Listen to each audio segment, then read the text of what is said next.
이 여인의 꽁꽁 숨겨놓은 마음, 그것들을 이렇게 드러내시는데 갑자기 너의 남편을 불러와라 이렇게 물어보시는 거예요. 그랬더니 예수님께서 너에게는 남편이 5이 있었고 지금 있는 자도 내 남편이 아니니 내 말이 참되도다 이렇게 말씀하셨어요. 그러니까 이전에 남편이 5이 있었던 거예요. 어떤 상황이었는지 그냥 정말 뭔가 그냥 좀 여러 그러니까 사연 있는 삶이었겠죠. 그런 남편이 5이 있었고 또 지금 있는 자도 그러니까 누구하고 같이 살고 있는 것 같기도 한데 근데 그 자가 그 사람의 남편이 아니라는 거예요. 그러니까 네 말이 참되다 라고 이렇게 하신 겁니다. 이 여인은 예수님의 말씀에 깜짝 놀랐겠죠. 막 이렇게 예수님을 향해 막 말을 툭툭툭 예수님께 막 이렇게 말대답을 하다가 예수님께서 이 말씀을 하시니까 여인은 예수님께 꼬리를 내리고 이제 항복했어요.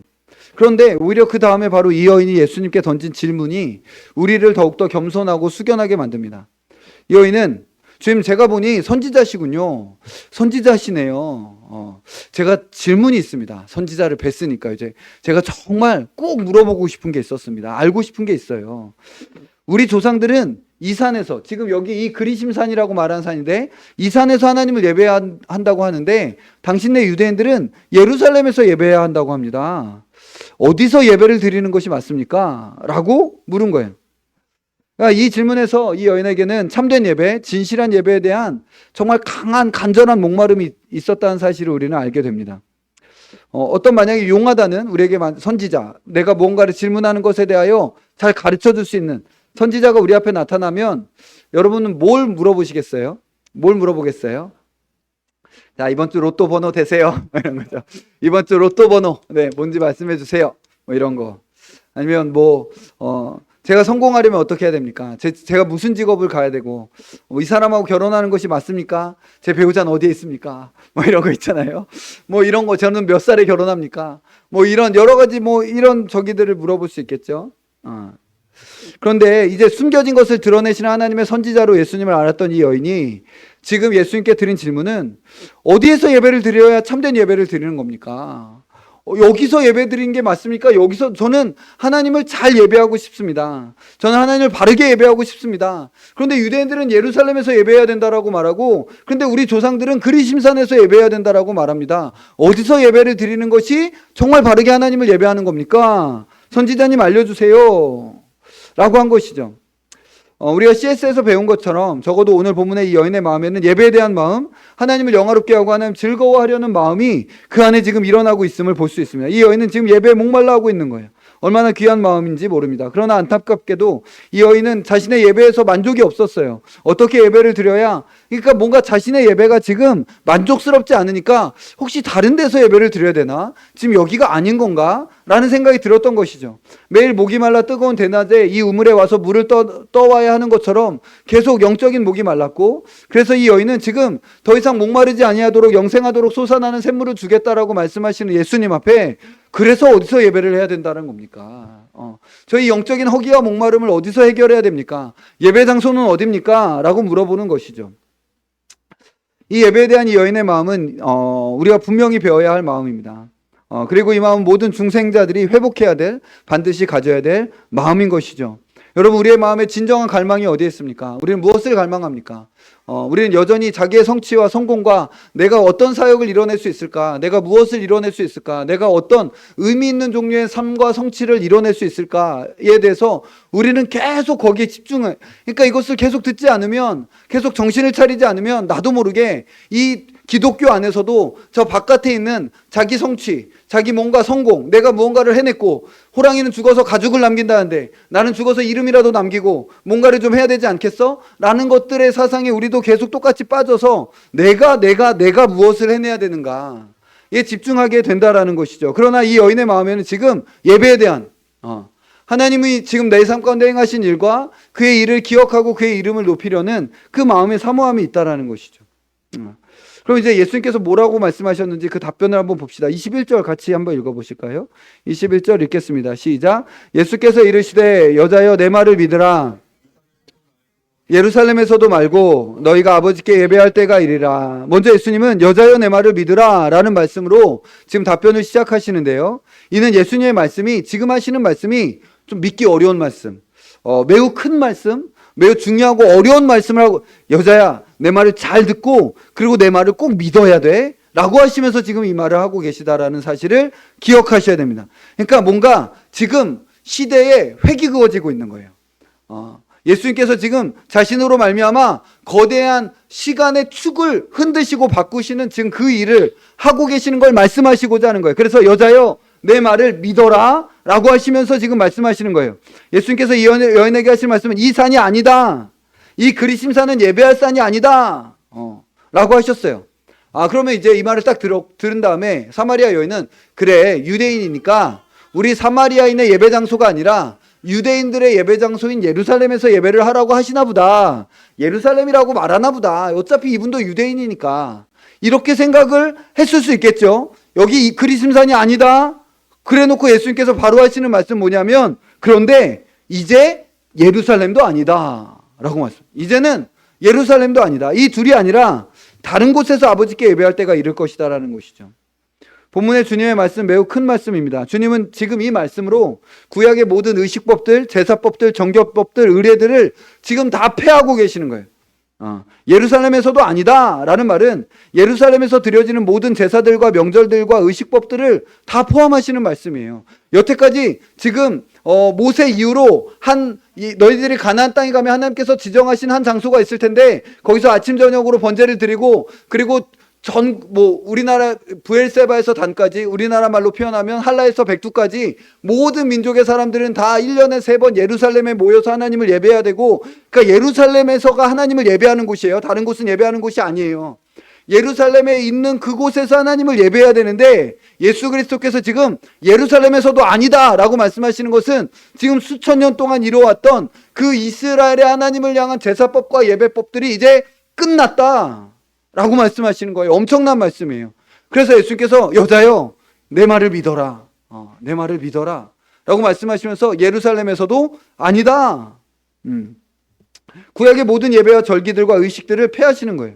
여러분, 만약에 이 주님의 말씀이 없었으면 우리 지금 1년에 3번 예루살렘 가셔야 됩니다.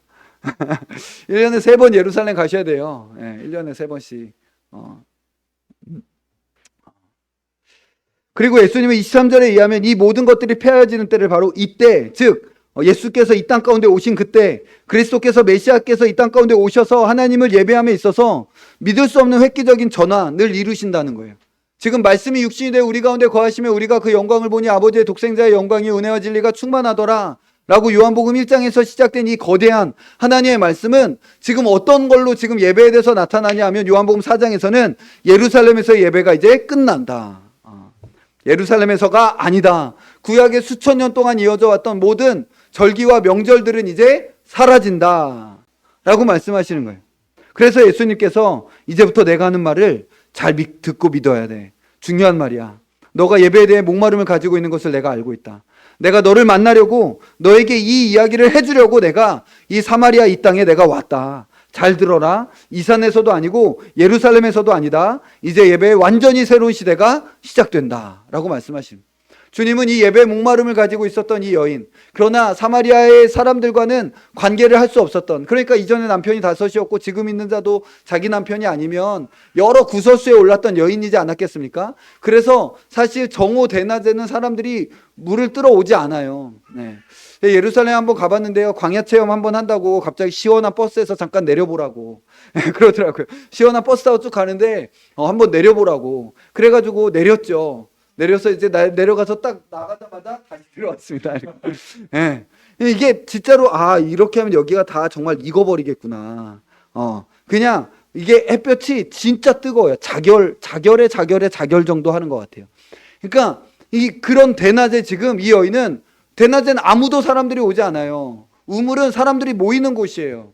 사람들이 모이면 사람들을 만나야 되잖아요. 그러니까 사람들이 없는 시간을 가야 되잖아요. 그러니까 그 대낮에 혼자 그곳을 가는 거예요. 근데 그 여인을 만나려고 예수님께서 대낮에 거기로 가시는 거예요. 내가 이 말을 너에게 해주려고 내가 여기에 왔다. 예배에 목말라 하는 한 여인, 예수님 위대한 진리, 하나님은 영이시니 예배하는 자가 영과 진리로 예배할지니라 라는 이 말씀을 누가 몇 명에게 하셨는지 아십니까? 예. 이런 위대한 말씀 같은 경우는 뭔가 그래도 적어도 한 200~300명 막 이렇게 두고 하나님은 영이시니 막 이렇게 하면서 했을 만한 말씀이셔야 될 것 같잖아요. 그런데 예수님이 말씀을 예배에 목마른 그 여인 한 명, 그 여인을 찾아가셔서 하나님은 영이시다. 그래서 이 산도 아니고 예루살렘 산도 아니다. 영과 진리로 예배하면 된다. 라고 말씀해 주심. 새로운 예배, 완전히 새로운 시대가 시작된다라는 것이죠. 이 예수님의 말씀에서 또 주의 깊게 보아야 할 단어가 있는데요. 바로 아버지께라는 단어입니다. 아버지께. 너희가 아버지께 예배할 때가 이르리라. 너희가 지금 사마리아 사람들이거든요. 너희 사마리아 사람들이 하늘 아버지께, 나의 아버지께 예배할 때가 이르리라. 그 예배의 대상을 지금 아버지라고 이야기하고 있는 거예요. 예배 대상을 아버지. 여기서 새로운 시대 예배의 가장 중요한 특징, 핵심적인 특징이 나타나는데요. 죄송하지만 따라해 봅시다. 새로운 시대 예배는 아버지께 드려진다. 한 번 더요. 새로운 시대의 예배는 아버지께 드려진다. 여러분, 지금 하나님 예배하십니까? 여러분, 우리가 예배하는 하나님은 우리의 아버지십니다. 우리는 아버지를 예배하는 거예요. 아버지께 예배가 드려진다는 말은 새 시대의 예배자들은 모두 하나님의 자녀들이라는 거예요. 여러분, 이스라엘 백성들이 하나님 그렇게 계속 예배했어요. 그런데 하나님을 아버지라고 부르지 않았어요. 이스라엘 백성들이 왜 예수님을 신성모독이라고 했습니까? 하나님을 아버지라고 부르니까. 하나님을 향해 그냥 그분은 무서운 하늘에 계신 주인이고 우리는 종이고 노예일 뿐이에요. 그게 그 시대의 모든 예배 대상에 대한 예배자들의 자세요 태도였습니다. 그냥 그는 높으신 신이고 그를 달래야 되고 안 그러면 나에게 저주와 나에게 무언가 악한 일들을 할지 모르는 속박의 두려움 가운데서 그냥 그를 예배해야 되는 것이었어요. 그게 구약의 그 시대의 모든 고대 근동에 그냥 예배의 태도고 자세였던 것이죠. 그러나 지금 예수님은 그 사마리아 사람들에게 너희가 아버지께 예배할 때가 이르리라. 그러니까 예배의 대상은 아버지다. 이렇게 말씀하고 계시는 거예요. 그러니까 유대인들이 그 당시 개되지만도 못하게 여겼던 사마리아 사람들에게 아버지라고 말하는 거예요. 이제 너희들은 아버지의 자녀가 될 것이다. 자녀의 권세와 자녀의 자유함으로 아버지께 예배를 드리게 될 것이다. 이전에 개돼지라고 여김을 받았던 너희들이 자녀의 권세를 누리게 될 것이다. 라고 이렇게 말씀하고 계시는 것이죠. 여러분, 이것이 예수 그리스도께서 우리에게 주신 것입니다. 여러분, 우리가 개돼지 같은 자들이었습니다. 짐승같이 그분이 누군지 알지도 못하면서 본능적인 적개심을 가지고 하나님 이야기만 되면 그냥 본능적으로 그 신에 대한 적개심을 가지고 왕왕왕왕 짖으면서 그분을 거절하고, 그리고 마치 돼지가 자기가 싼 진창에 다시 눕고 깨끗이 씻겨놓으면 또 거기에 눕고 몸을 지저분하게 하는 것처럼 우리가 죄를 저질러 놓고 또 거기 뒹굴고 죄를 저질러 놓고 또 거기 뒹구는, 우린 그냥 개돼지처럼 주를 향해 짖으며 돼지처럼 세상의 진창에 뒹굴며 살아가던 우리를 주께서 사랑하셨고 주께서 불쌍히 여겨주신 거예요. 지금도 여전히 연약하고 지금도 여전히 실패하는데 예수 그리스도의 보혈을 의지하고 나아갈 때 우리의 본성을 새롭게 하실 뿐만 아니라 우리를 깨끗이 하셔서 지성소에 합당하게 하신다는 것이죠. 우리를 자녀 삼아 주셔서 하나님 아버지께 예배를 드릴 수 있게 해 주신 것입니다. 여러분, 그와 같은 우리에게 아버지가 생겼습니다. 하나님을 향해 아버지라고 부를 수 있는 거예요. 하나님 우리 아버지십니다. 하나님 우리 아버지십니다. 그 사랑하시는 아버지께 나아가는 그 교제와 소통, 아버지, 내가 하나님을 향해 아버지라고 감히 부르는 거죠. 아버지, 아버지. 그러면 하나님께서 그래, 내가 여기 있다. 그래, 내가 여기 있다. 라고 우리의 심령 안에 늘 응답해 주시는 거예요. 우리의 믿음의 감각이 우리가 하나님을 향해 정말 마음에 아버지라고 하면 우리의 영혼이 울리셔야 돼요. 우리의 영혼 안에 하나님께서 그래, 내가 여기에 있다. 라고 하시는 어떤 영적인 울림 같은 것이 우리 안에 늘 있으셔야 됩니다. 하나님 그렇게 하시니까요. 하나님 그렇게 하시니까요. 이런 사랑의 교제와 소통이 새로운 시대 예배의 주요한 특징이라는 것이죠.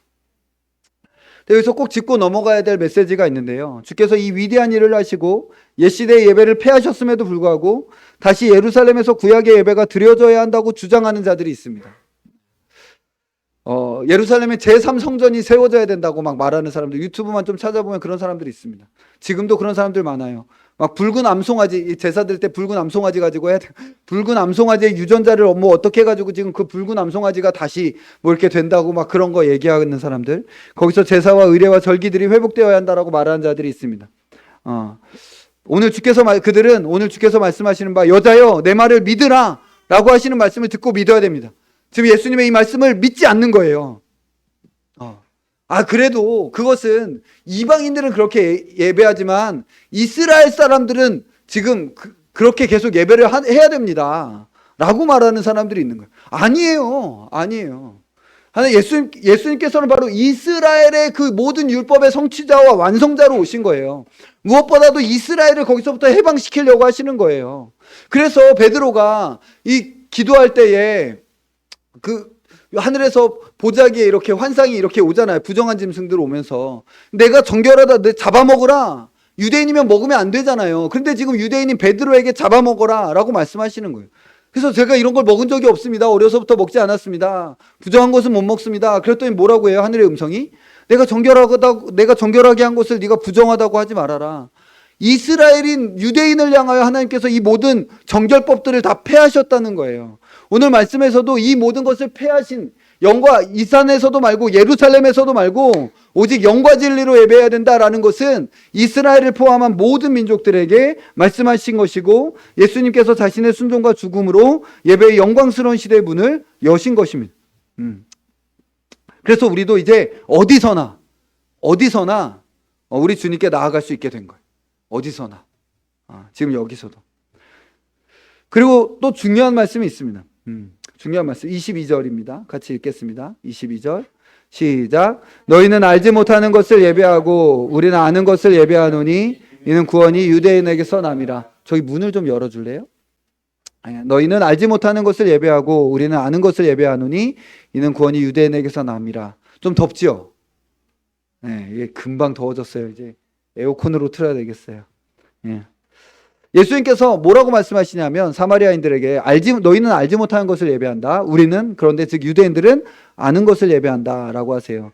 여러분, 사마리아인들은 예수님이 오실 때까지 성경을 인정하긴 했는데 어디만큼만 인정했냐면 모세오경만 인정했습니다. 그들은 모세오경만 봤어요. 창세기, 출애굽기, 레위기, 민수기, 신명기 5권만 하나님의 말씀으로 본 거예요. 그래서 여호수아, 사사기, 룻기, 사무엘상하, 열왕기상하 여기 뒤에 말씀들 쭉 39권 중에 34권은 말씀을 안 믿고 5권만 그냥 그 이후에 계시는 거절한 거예요. 그러나 유대인들은 당시의 계시의 모든 진전, 계시의 흐름을 다 인정했어요. 말라기까지 성경을 하나님의 말씀으로 유대인들은 붙잡고 있었습니다. 예수님은 지금 바로 이 계시가 전진하는 데까지 계속 그 말씀을 지키고 붙잡았던 유대인들이 바른 구원의 계시 흐름 속에 있는 자들임을 인정하시는 거예요. 그리고 이제 예수님으로 인해 말라기 이후의 계시가 주어지고 있는 것입니다. 그런데 예수님에 의해 주어지는 이 계시는 단지 이사야에서 예레미야가 더해지고 예레미야에서 예스겔 그리고 다니엘이 더해지듯이 지금 그 수준에서 더해지는 것이 아니었습니다. 예수님께서 지금 말라기에서 마태복음을 더하시는 것은 예레미야에서 에스겔을 더하시는 거랑 같지 않았어요. 이전에는 약속에 약속이 더해지는 것인데 말라기에서 마태복음은 약속에서 이제 성취로 가는 거예요. 예수 그리스도께서 구약의 모든 이 예언들을 성취하시는, 그래서 구약과 신약으로 나눠지는 지금 그 경계 중심에 예수 그리스도께서 계시는 것이죠.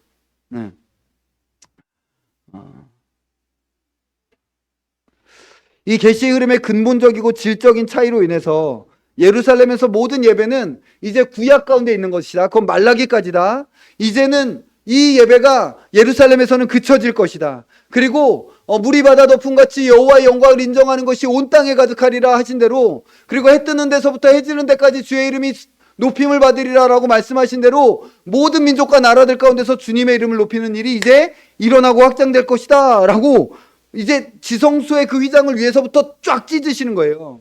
여러분, 지성소의 휘장이 예수 그리스도의 죽음과 함께 쫙 찢어졌습니다. 이것은요, 지성소가 없어졌다는 게 아니에요. 지성소가 온 땅으로 뻗어나간다는 것입니다. 하나님의 그 영광, 그 지성소의 영광이 모든 민족과 나라들 가운데 뻗어나가겠다라고 하시는 것이죠.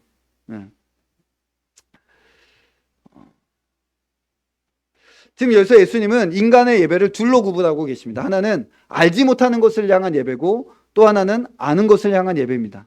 예. 바른 예배는 오직 아는 것을 향한 예배입니다. 무지한 예배, 알지 못하는 신에게 드려지는 예배는 기독교의 예배가 아닙니다.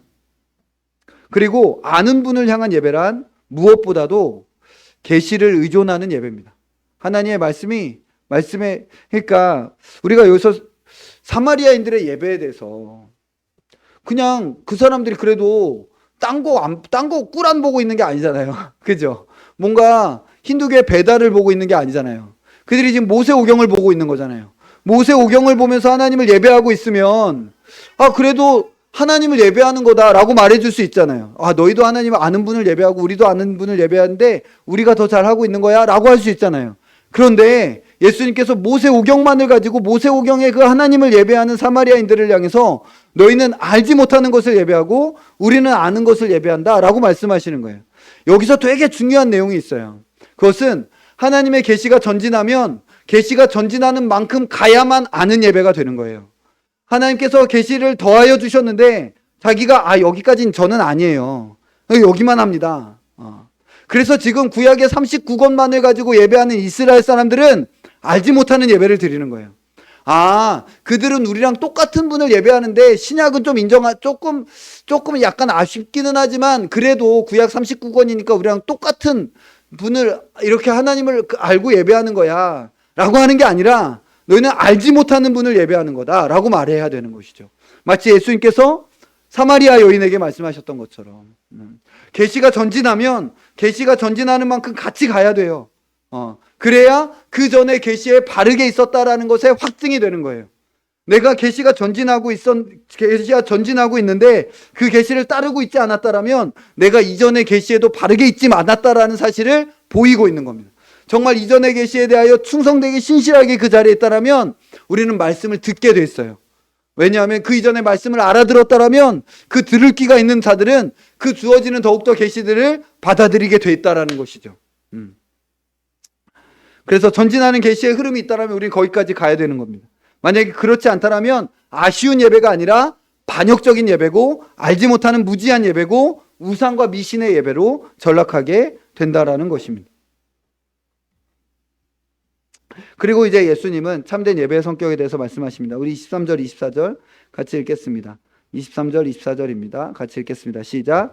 아버지께 참되게 예배하는 자들은 영과 진리로 예배할 때가 오나니 곧 이때라. 아버지께서는 자기에게 이렇게 예배하는 자들을 찾으시느니라.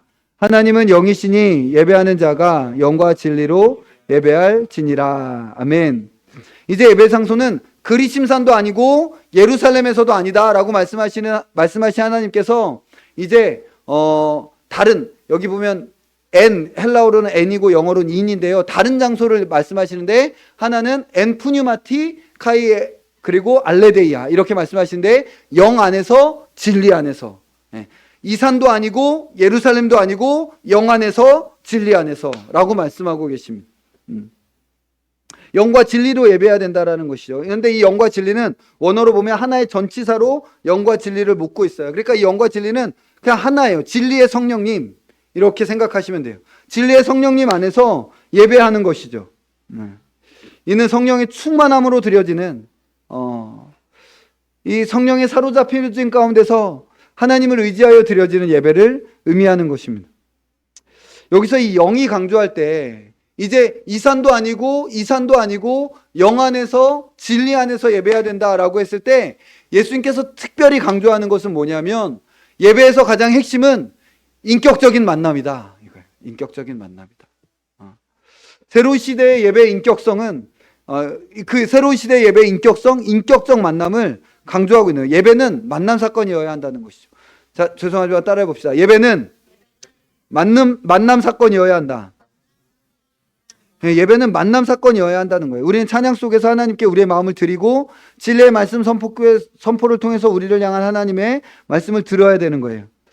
이 모든 것을 지금 이곳에 함께 계시며 자신을 찾는 자에게 상 주시는 이심을 하나님과 그분의 말씀을 믿는 믿음 안에서 예배를 해야 되는 것입니다. 하나님이 이곳에 계신다. 그러니까 우리가 예배할 때 찬양할 때 어떻게 찬양해야 됩니까? 마치 우리는 무대 앞에 나온 거예요. 그리고 저 회중에 자정하신 분은 하나님 한 분밖에 없는 거예요. 지금 그분이 그 보좌에 자정하고 계신 거예요. 그리고 우리는 무대에 나왔어요. 그리고 그분 앞에 재롱잔치를 하는 것이죠. 마치 자녀가 아빠 앞에서 아빠 힘내세요. 우리가 있잖아요. 라고 하듯이 지금 그분의 존전 앞에서 지금 그 아빠가 우리를 위하여 행하신 일이 얼마나 크고 놀라운 일을 행하셨고 지금 나는 그걸로 인하여 얼마나 기쁘고 즐겁고 그래서 지금 나는 이 아빠를 사랑하는 이 마음을 지금 아버지께 드린다라는 그 현존의 의식을 가지고 찬양해야 돼요. 늘. 믿음이 없이는 기쁘시게 못하나니 하나님께 나아가는 자는 반드시 그가 계신 것과 그가 자기를 찾는 자들에게 상 주시는 이심을 믿어야 할지니라. 믿음만이 실상이고 실제예요. 여러분, 하나님 이곳에 계십니다. 하나님 앞에서 찬양하셔야 돼요.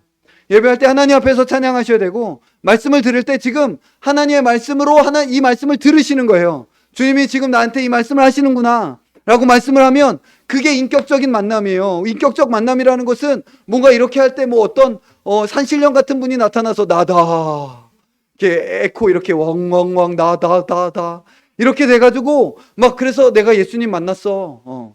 물론 어떤 영적인 특별한 경험들과 체험들이 있을 수 있어요. 그것들을 부정하는 게 아니에요. 그런데 그것만 가지고 그게 뭔가 특별한 다른 더 뭔가라고 생각하시면 안 돼요. 말씀과 믿음이면 되는 거예요.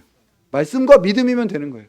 하나님 지금 이곳에 계신다라는 그 믿음, 그것이 정말 실제고 나에게 실제고 지금 하나님께서 보좌에서 지금 나에게 말씀하신다라는 것을 내가 듣고 있다라는 그 믿음, 그러면 우리는 지금 주님을 만나고 있는 것입니다. 그리고 그 예배는 하나님과 인격적 만남, 영과 진리 안에서 드려지는 예배인 것이죠. 네.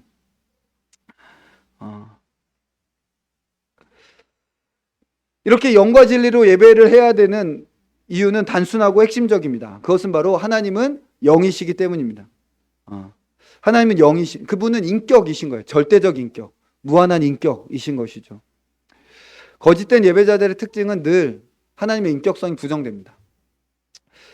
그러니까 사실요, 하나님과의 인격적인 만남 이외의 모든 다른 예배들은 다 불법이에요. 제대로 드린 게 아니에요. 여기 왔어도 이 믿음 안에서 하나님과의 이 인격적 만남이 없다라면 그것은 새로운 시대의 예배가 드려진 게 아닙니다. 제가 어렸을 때 저희 집에 제사가 많았거든요. 뭐 1년에 뭐 몇 번씩 막 이렇게 해가지고 시골에 가가지고 제사 드리고 그랬었는데 제사를 드리라고 그러면 이제 제사를 드릴 때 조상님하고 우리하고의 인격적 만남이 별로 중요하지 않아요. 네, 그렇지 않아요. 그냥 뭐 이렇게 이 제사상 어떻게 차리는지가 중요하고 이렇게 한 다음에 그 다음에 제사의 순서와 의례들을 딱딱딱 지키고 절해야 될 때 절하고 또 일어나고 또 절해야 될 때 절하고 이렇게 하면 제사가 드려진 게 되는 것이죠. 네. 너무나 비인격적이죠. 네. 인격적인 만남이나 소통 같은 것들은 요구되지도 않고 기대되지도 않습니다. 우리도 하나님에 대해서 예배하면서 그냥 내가 하나의 헌금 가지고 왔습니다. 제가 헌금 가지고 와가지고 이제 헌금 잘 드리고 갈 테니까 지금 여기 기다리고 계세요. 저의 삶에 따라오지는 마십시오. 여기 꼭 계셨다가 제가 다음 주에 꼭 헌금 들고 오겠습니다. 그러니까 여기 계세요. 하나님 주께서 매일 같이 다니시는 건 좀 부담스럽습니다. 예, 여기 계시면 제가 다음 주에 꼭 헌금 들고 오겠습니다. 라는 종류의 인격적인 관계들은 전혀 그냥 자기가 뭔가 할 것들 사도신경으로부터 시작해서 주기도문 축도까지 쫙 뭔가 이렇게 하나하나 순서들을 다 했으면 그래 나 오늘 예배 드렸지 하고 생각하는 것들은 지금 새로운 시대 우리 주 예수 그리스도께서 새롭게 시작하신 그 예배가 아니라는 것입니다. 하나님의 인격성을 부정하는 예배는 다름이 아니라 마음의 교제를 거절하는 예배입니다. 인격이신 그분에게 드려지는 영과 진리 안에서 그 예배의 핵심은 우리를 향한 하나님의 마음에 감동되고 기준아 내가 너를 사랑한다. 우린 연약한 모습으로 실패한 모습으로 넘어진 모습으로 왔는데 주님은 단 한 번도 우리를 정죄하거나 나무라거나 판단하지 않으세요. 끝까지 안아주시고 품어주시고 잘했다. 잘했다. 안아주시고 오히려 우리를 싸매어 주시고 고쳐주시고 위로하시고 격려해 주시는 것이죠. 그래서 그 사랑에 감동받고 감격하여 주님 어떻게 이렇게까지 사랑해 주십니까? 하고 사랑의 노래를 그분께 드리는 것. 이것이 예배인 것이죠. 거짓된 예배자들은 하나님이 아니라 하나님으로부터 오는 것만 구합니다. 인격성을 거절하는 것이죠. 모든 거짓된 예배자들의 특징입니다. 신이 아니라 신으로부터 오는 것을 구하는 것이죠. 이방 신들은 다 그렇지 않습니까? 예. 이슬람은 알라를 사랑하지 않아요. 알라를 사랑하지 않아요. 이슬람의 천국에는 알라가 없어요. 왜냐하면 이슬람의 천국에 알라가 있으면, 이건 제가 말하는 게 아니라 그 부분들이 말하는 거예요. 자기들이 말하는 하늘이 있고 7번째 하늘에 알라가 있다는 거예요. 알라가 자기들이 있는 곳에 하늘에 같이 있으면 무서워서 거긴 천국이 아니라는 것이죠. 모든 이방 종교와 신들이 다 그 신과의 인격적인 교제, 그런 거 없습니다. 그런 거 누가 합니까? 그런 거 오직 기독교 안에만 있는 겁니다. 기독교 안에만 있는 겁니다. 그런데 교회 안에서 기독교 안에 있는다라고 하면서도 그렇지 않은 사람들이 있을 수 있습니다. 그냥 안 가면 좀 그러니까, 안 가면 안 되니까 라고 가는 것이죠. 여러분, 마음을 줘야 다 주는 것입니다. 예, 마음을 주면 다 준 거고요. 다 줬어도 마음 안 주면 하나도 안 준 겁니다. 예, 예. 결국 사랑하는 사람에게 요구하는 건 다른 게 아니에요. 마음을 요구하는 거죠. 마음을 요구하는 거죠. 뭐 딴 거 요구하겠습니까? 마음. 우리의 예배는 마음을 드리는 예배인가? 주님, 제가 돈도 드리고 시간도 드리고 여튼 이것저것 드리겠습니다. 그런데 제 마음은 안 됩니다. 제 마음은 전 딴 거, 나 자신에게, 또 내 미래에 뭔가 여기에 주겠습니다. 마음은 달라고 하지 마세요. 제가 11조도 내고 12조도 내고 제가 15조도 내는데요, 마음은 달라고 하지 마십시오 라고 하면 아무것도 안 주는 겁니다. 오늘 본문에서 마지막으로 하나만 더 살펴봐야 될 것은, 아버지께서는 자기에게 이렇게 예배하는 자들을 찾으시느니라 라고 하신다는 것입니다. 하나님은 마음을 주고받으며 마음의 교제를 하며 소통하는 바로 그런 사람을 찾으십니다. 그리고 하나님 예배자를 찾으십니다. 네. 하나님은 예배자를 찾으십니다. 하나님은 예배자를 찾으십니다. 하나님 대단한 성취를 한 사람을 찾지 않으세요. 하나님 위대한 일을 했다라고 하는 사람을 찾지 않으십니다. 하나님, 제가 헌금 뭐 1억 10억을 가지고 왔습니다. 하나님은 금도 내 것이고 은도 내 것이다 라고 말씀하십니다. 하나님, 세상의 모든 것을, 육축과 기는 것들이 다 하나님의 것입니다. 하나님 찾으시는 사람은요, 사역자도 아니고 목사도 아니고 일할 사람도 아니고 헌금 많이 할 사람도 아닙니다. 하나님께서 찾으시는 사람은 마음을 주는 예배자입니다. 하나님 예배자를 찾으세요. 하나님, 오히려 하나님, 제가 한 일이 하나도 없습니다. 이룬 것도 없고 초라한 모습으로 주님 앞에 나왔습니다. 주님께 드릴 것은 주님을 사랑하는 이 마음밖에 없습니다 라고 하는 자들을 원하시고 바로 그들을 찾으시는 거예요. 이것이 다윗이 하나님께서 구하시는 제사는 상한 심령이라 하나님이여 상하고 통회하는 마음을 주께서 멸시치 아니하시리이다 라고 했을 때 말한 것이 바로 이것입니다. 오히려 자기가 이것저것을 했다라고 생각하는 사람은요, 하나님 앞에 나아갈 때 이렇게 자기가 한 것 의기양양하게, 하나님 제가 이거 갖고 왔습니다. 하나님, 그러니까 하나님이 나를 위하여 행하신 일을 봐야 예배가 되는 거예요. 하나님의 그 성품과 하나님께서 나를 위하여 행하신 그 일을 봐야 정말 진실한 예배자, 참된 영과 진리로 예배하는 예배자가 되는데, 뭔가 대단한 성취를 했다라고 말하는 사람들은 자꾸 의기양양해지는 거죠. 뭘 보는 거예요? 내가 하나님을 위해서 내가 뭘 했는데. 하나님 앞에 나아갈 때 자기가 행한 일을 근거로 하여 하나님 앞에 자꾸, 하나님 제가 이런 사람입니다. 하나님 제가 이렇게 큰 일을 해낸 사람입니다. 라는 식으로 해서 오히려 예배자가 되기에 훨씬 더 어려운 상황이 되고 마음이 되는 거예요. 제가 이거 가지고 왔습니다. 하나님 대단하죠. 지금 제가 주님의 은혜로 제가 이것들을 이렇게 해가지고 왔습니다. 그게 아무리 주님의 은혜로 제가 했습니다 라고 말하더라도 예배자는 그거 하는 거 아니라는 거예요. 정말 예배자는 그냥 하나님이 나에게 해주신 거에 집중하고 거기에 마침표가 찍혀져야 돼요. 그게 마침표예요. 하나님 저에게 이 모든 일을 해주셔서 감사합니다. 그래서 제가 이거 한 거 보세요. 이게 아니라는 거예요.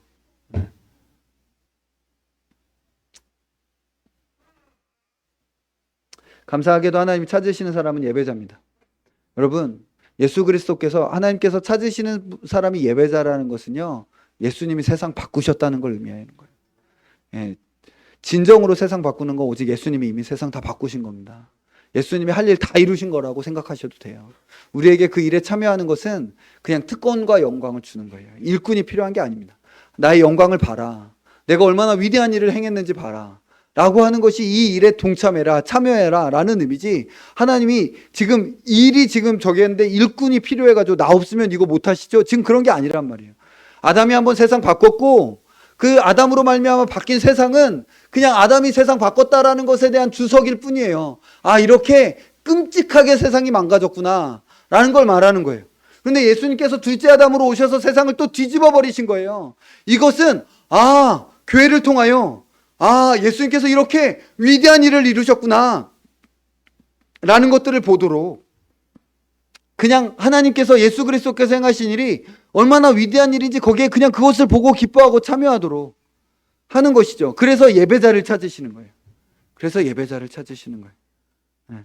그리스도께서 행하신 위대한 일에 감사하고 감격하여 그 앞에서 마음을 드리는 예배를 찾으시는 것이죠. 이제 말씀을 마무리하겠습니다. 우리는 무엇을 추구하며 살아가고 있습니까? 우리는 자꾸 나의 성취, 내가 무언가를 해내고 나는 어떤 직장에 들어갈 것인가, 나는 지금 뭔가 사역을 얼마나 더 잘 해낼 것인가, 사역을 성공적으로 해낼 것인가, 여러 가지 거기에 우리가 마음과 생각을 빼앗겨서 살고 있는 건 아닌지 우리 스스로에게 물어야 됩니다. 오늘 본문의 여인, 사람들의 손가락질을 당하며 살았던 그 여인의 갈망은 적어도 예배였고 하나님이었던 것 같습니다. 그럼에도 불구하고 그는 어디로 가야 될지 잘 알지 못했고 우리 주님은 그녀를 찾아와 주셨습니다. 우리도 정말 주님이 오늘 우리를 찾아와 주시는 줄 믿습니다. 내 삶에 이게 향방을 잃어버리고 어디로 가야 될지 방향을 잃어버리고 이 산입니까 저 산입니까 그냥 여기저기서 그냥 기웃거리는데 둘 다 아닌 거죠. 둘 다 아닌 거죠. 거기가 아니다. 이걸 해내야 하나님 기뻐하십니까? 이렇게 이루어야 하나님 기뻐하십니까? 내가 여기서 이런 성취를 하면 하나님 기뻐하십니까? 내가 여기서 이런 일들을 해내면 하나님 기뻐하십니까? 둘 다 아니다.